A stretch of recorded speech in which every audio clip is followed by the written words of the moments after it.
Hello mga ka-printer. So meron tayo ditong Brother J200. Papakita sa inyo yung printout nito. Yan, preprint muna tayo ng nozzle. Hindi tayo pa ng ibon.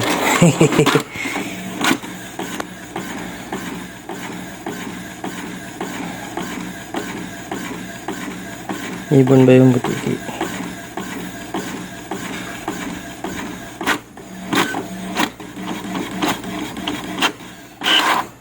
So ito mga ka-printer, makikita nyo yung nozzle nya. Ayan.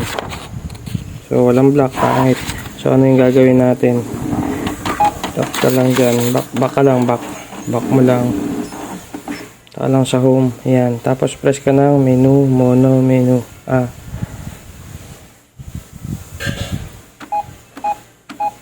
Ayan.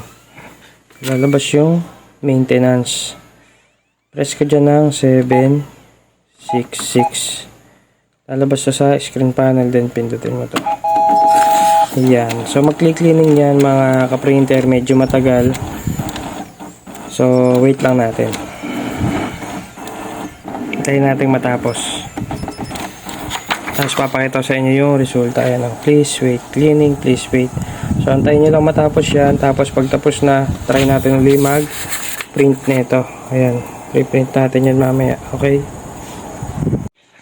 So, ayan na mga ka-printer. So, press ulit natin to. Test print ulit tayo. Ayan. Print quality. Start. So, tingnan natin kung nagbago ba. Yan may serial number niya.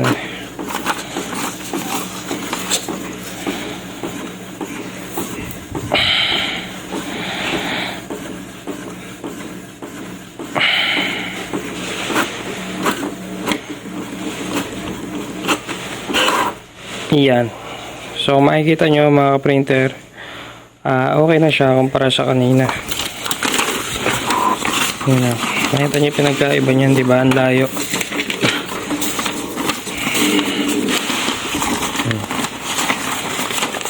Ito. Di ba? So yan. Ang layo. Yan yung before. Yan. Makita nyo na may serial number niya. Yan. Oh, ha, 'di ba? So medyo may kulang pa pero okay na 'yan kumpara dito sa kanina. So, yun lang. Subscribe.